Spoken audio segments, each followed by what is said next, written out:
What if a swipe right could end a life? What if love turned out to be the most dangerous lie? Today, you'll hear how a man from London met a woman in Georgia on Tinder and married her in just 3 months. But when she discovered the truth, he turned killer.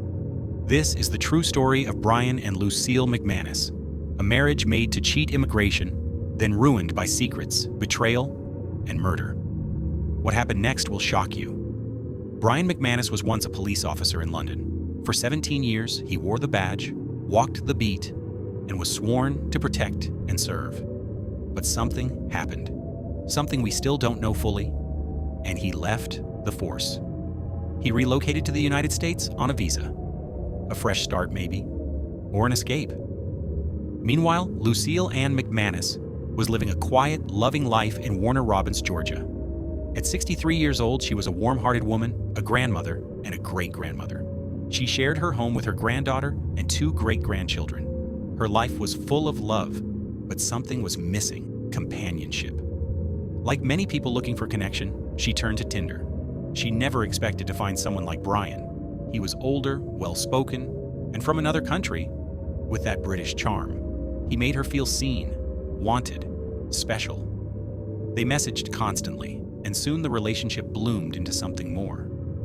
Just 3 months after they met on Tinder, Lucille and Brian got married. Now some say love moves fast, but in this case, it was moving for a reason. Maybe Brian swiped right thinking, this might fix my visa and change my life. And in some twisted way, he was right. At first, their new life together seemed fine, but soon, cracks started to show. Brian was always traveling. He kept taking sudden trips to Florida. He said they were for business, but he never brought Lucille along. He never explained what kind of business he was doing. Just gone, then back. Then, it happened. Lucille received a romantic message from Brian. Only, it wasn't meant for her. It was meant for another woman, his mistress in Florida. That's when the truth hit her. The man she married wasn't a husband. He was a scam artist. Their entire relationship was a lie. Heartbroken and furious, Lucille told him exactly what she was going to do. She was going to report him. She was going to tell immigration the truth, that their marriage was fake, a setup, that he'd used her. And Brian knew that would destroy everything. Thanksgiving morning, November 25th, 2023. Lucille had just stepped out of the shower.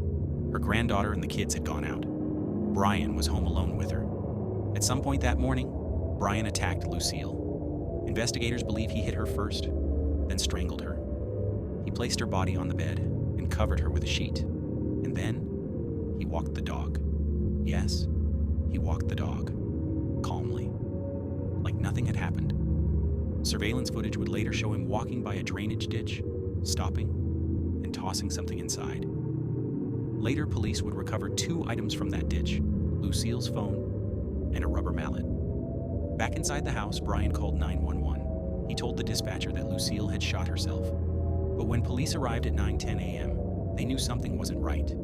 There was no gun, no bullet, no blood spatter consistent with a self-inflicted shot, no shell casings. What they did find was a scene full of lies. Lucille had bruises on her face, blood on the pillow, scratches, defensive wounds. Brian had scratch marks on his face too, as if Lucille had tried to fight back. And under her fingernails, his DNA, that rubber mallet he tossed, it was stained with her blood. Her phone, broken, tossed away like garbage. Brian tried to change his story. First, he said she killed herself. Then, he blamed the granddaughter. Then, a break-in. Then, a mysterious boyfriend. But none of it held up. Security footage confirmed his movements. The physical evidence told a consistent, horrifying story. And then, prosecutors began digging into Brian's past. He wasn't just a failed husband. He had a record, one that stretched back across the ocean. In London, he was forced to resign after reports of threatening behavior. In Florida, he had been arrested for domestic violence. He had multiple failed marriages, a trail of women, lies, and manipulation. Lucille never knew. She thought she was marrying a kind man, a man who wanted a new life. Instead, she married a predator.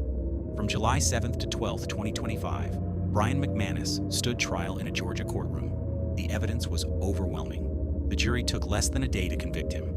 At age 57, Brian was sentenced to life in prison without parole. Lucille's granddaughter spoke during the trial. Through tears, she said, "My grandmother just wanted someone to love her."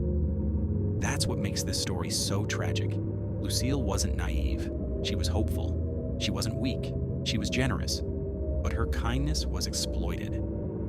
This wasn't just a marriage gone bad. It was a carefully calculated move by a man who saw her as a shortcut to citizenship. This case makes us ask hard questions. How many people are out there looking for love and finding lies instead? How often are vulnerable people targeted by those who want something, anything, except love? It also reminds us that predators don't always look scary. Sometimes they look polite. They smile. They charm. They swipe right. Lucille's story matters, not because she died tragically, but because she lived beautifully. She loved her family. She cooked for them. She prayed. She opened her door and her heart to a man she believed in.